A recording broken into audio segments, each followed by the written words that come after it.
बिस्मिल्लाहिर्रहमानिर्रहीम। प्यारे बच्चों, अस्सलामुअलैकुम। जमात पंजुम उर्दू की क्लास और हम हाजिर हैं दोबारा आपके लिए एक और तदरीसी खाका लेके।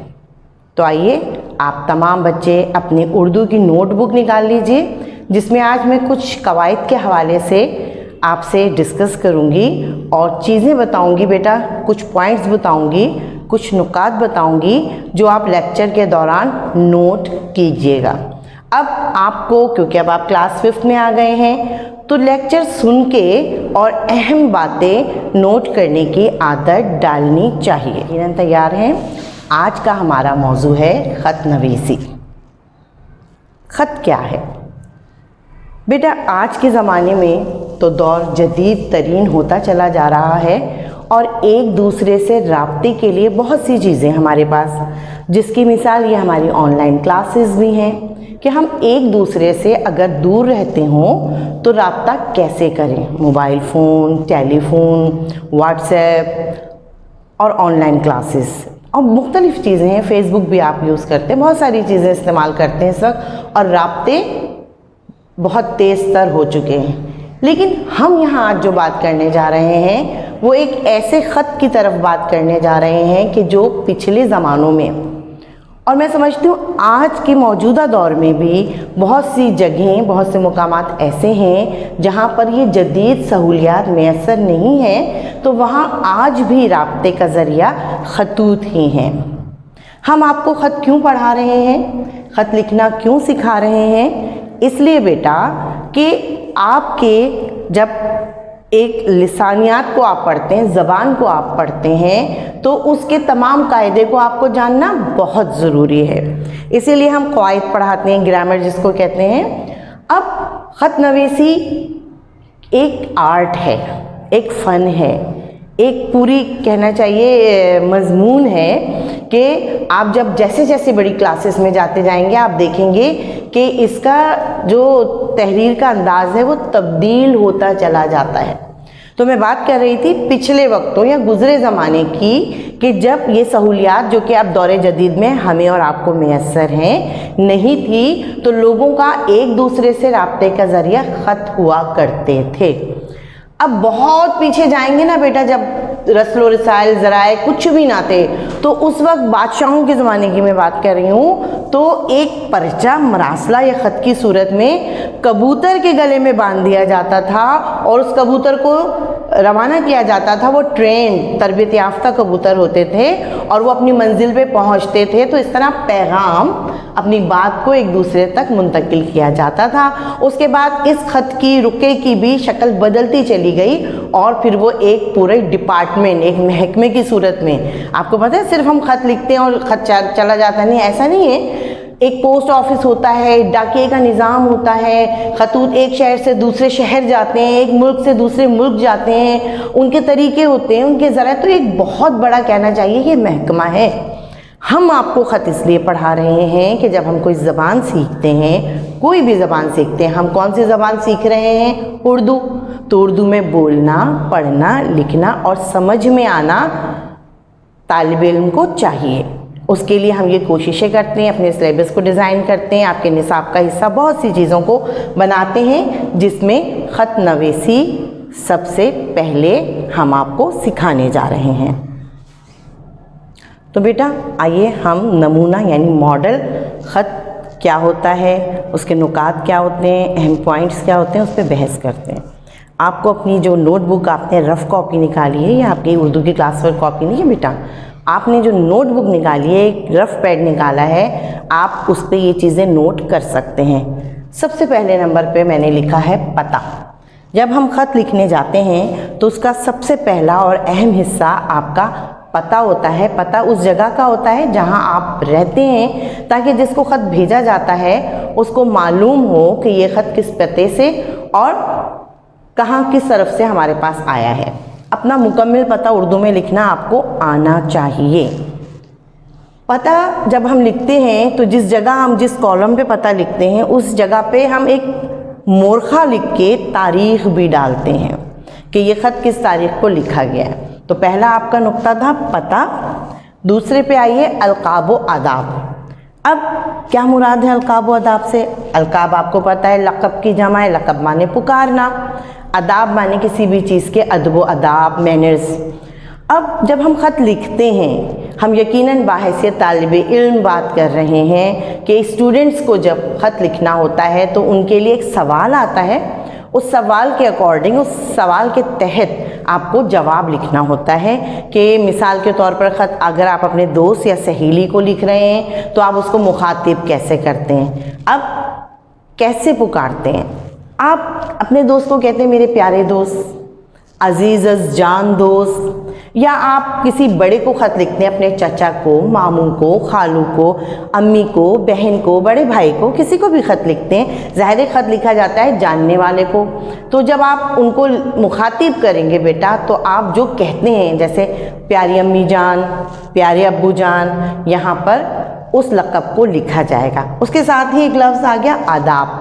अब आदाब क्या है, हमारी तहज़ीब क्या है, तमीज़ क्या है? जब हम किसी से पहली दफ़ा मिलते हैं तो क्या कहते हैं? अस्सलामु अलैकुम, आदाब अर्ज़, क्या हाल है, कैसे हो, खुश रहो। ये इस तरह मुलाकात का ज़रिया है ना, हमारी इब्तिदा होती है, हम तमहीद बांधते हैं, हम सलाम करते हैं। तो यहाँ पर भी बेटा आपको इस आदाब का ख़्याल रखना है, ठीक है।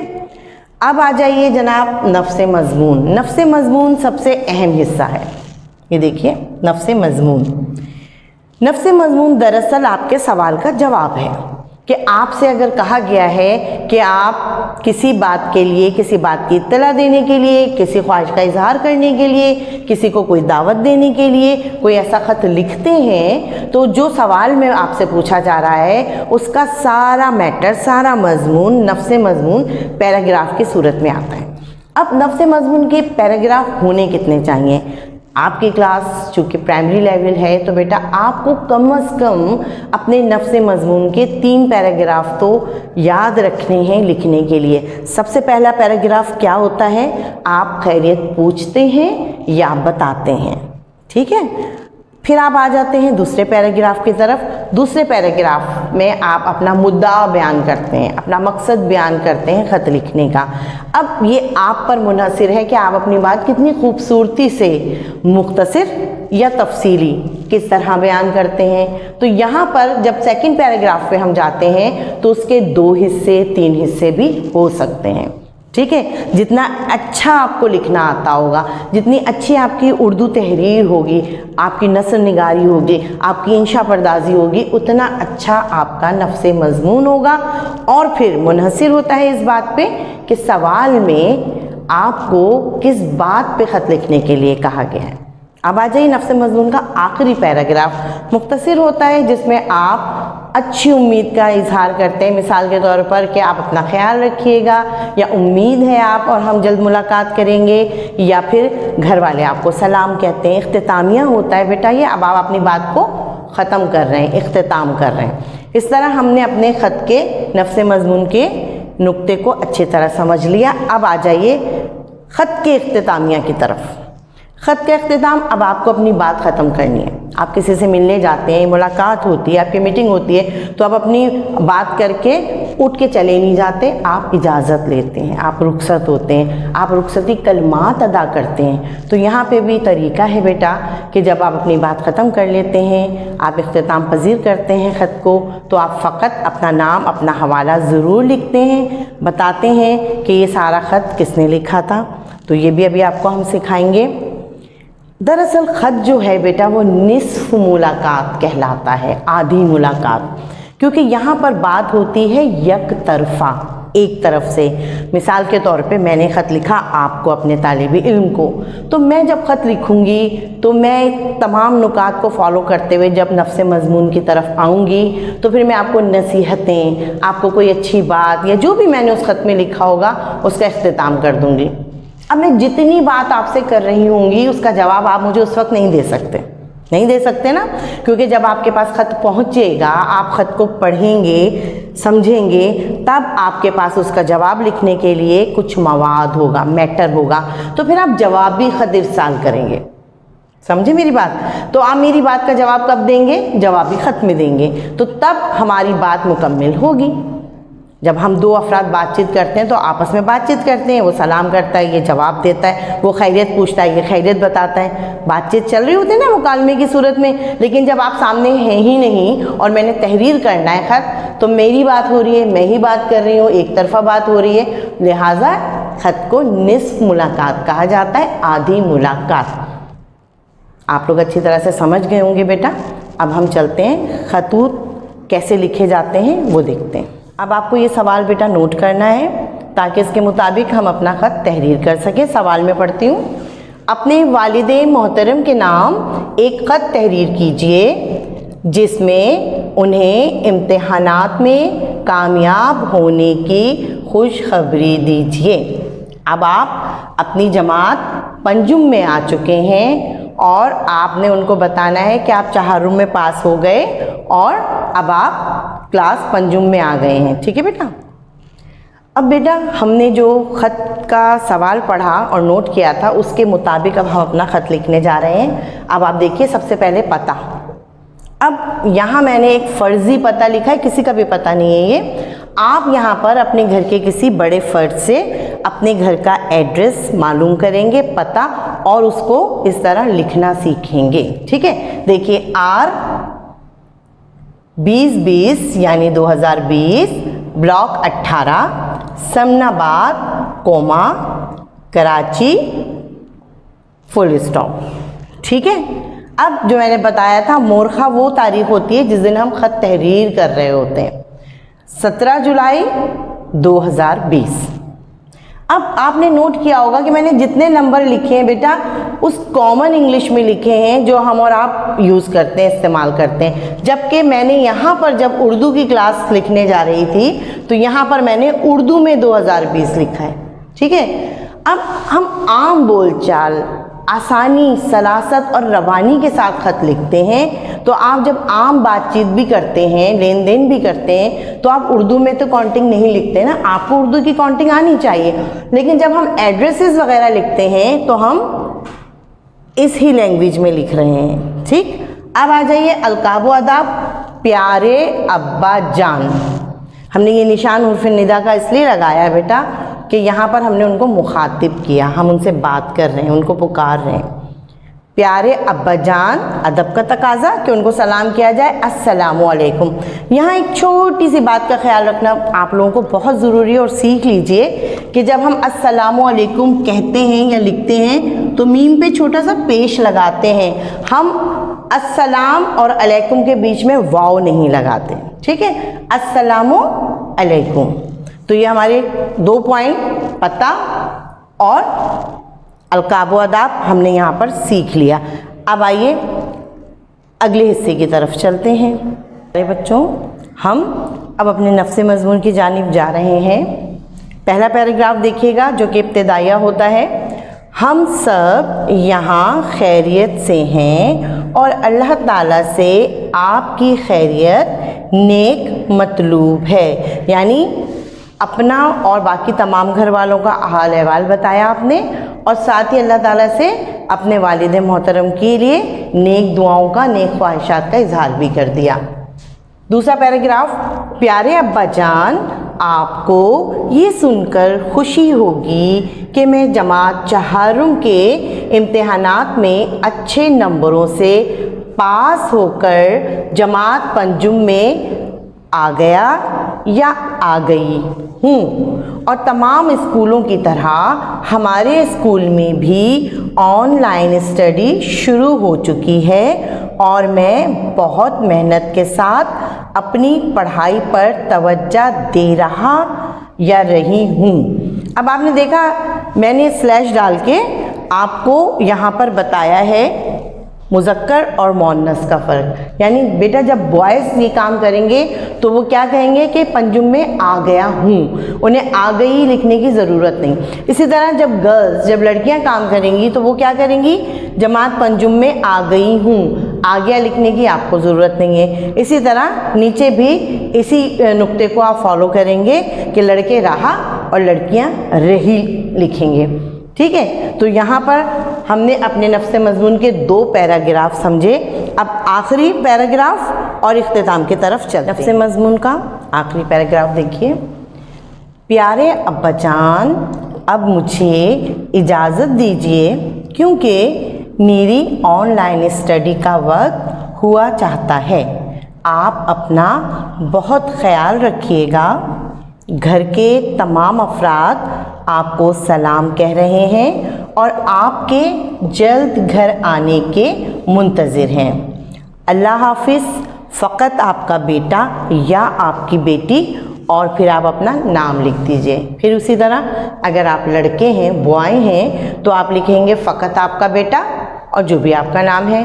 और अगर गर्ल्स ये काम करेंगी, लड़कियां ये काम करेंगी, तो वो लिखेंगी फ़कत आपकी बेटी और जो भी आपका नाम है।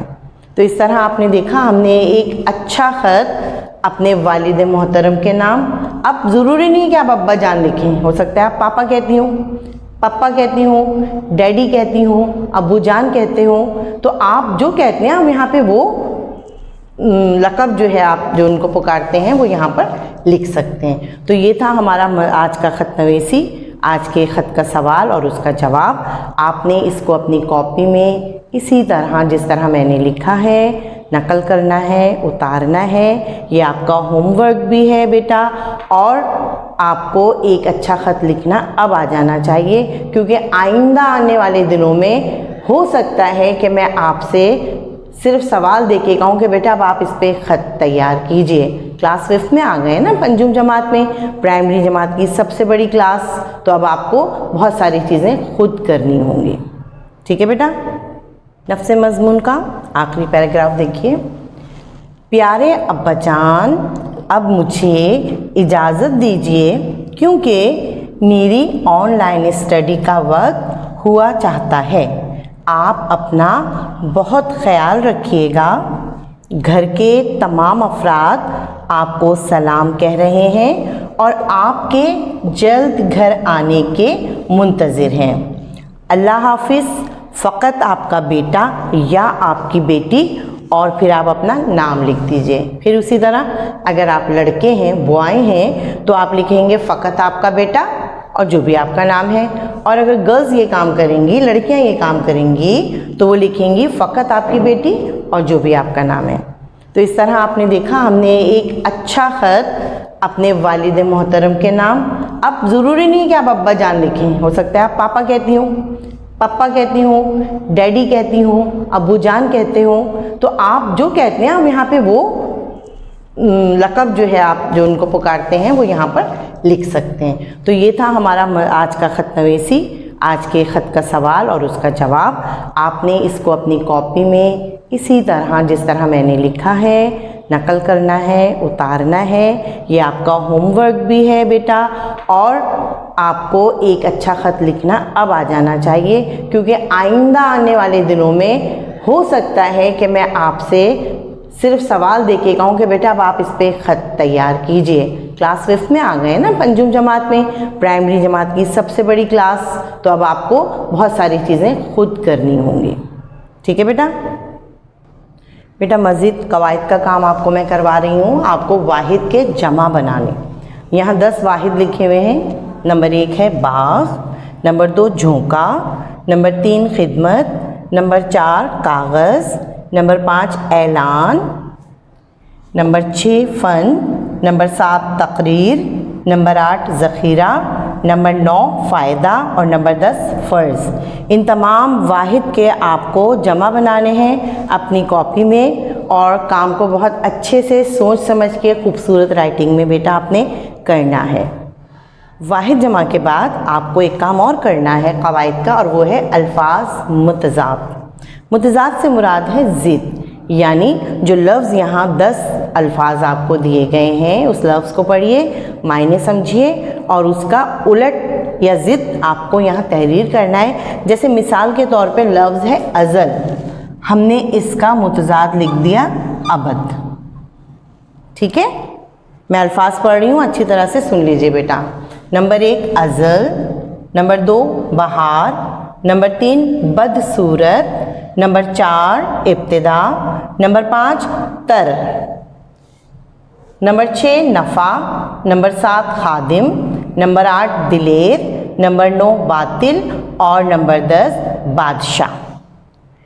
तो बेटा ये हमारा आज का लेसन, आज की क्लास थी जिसका अख्तिताम होता है यहाँ पे। मुझे पूरी उम्मीद है कि आप सब वाकई जिस तरह आपने ख़त लिखा है और उस ख़त में आपने अपनी मेहनत का ज़िक्र किया है, तो आप बहुत मेहनत से ये ऑनलाइन स्टडीज़ को समझ रहे होंगे, पढ़ रहे होंगे और आपकी कॉपियाँ हमें बता रही हैं बेटा कि आप जो काम भिजवा रहे हैं चेक करके वो वाकई बहुत अच्छा है। तो आप अपने इस चैनल 501 फिल्म्स को सब्सक्राइब ज़रूर कीजिए, लाइक ज़रूर कीजिए और शेयर ज़रूर कीजिए। इंशाल्लाह ताला आपके दूसरे सबक के साथ तीसरे हफ्ते के बहुत जल्द हाजिर होंगी। जब तक के लिए बेटा अपना बहुत ज़्यादा ख्याल रखिए और अपने काम को वक्त की डिस्ट्रीब्यूशन के साथ निपटाइए ताकि आप किसी मुश्किल का शिकार ना हो। ठीक है बेटा, अल्लाह हाफिज़।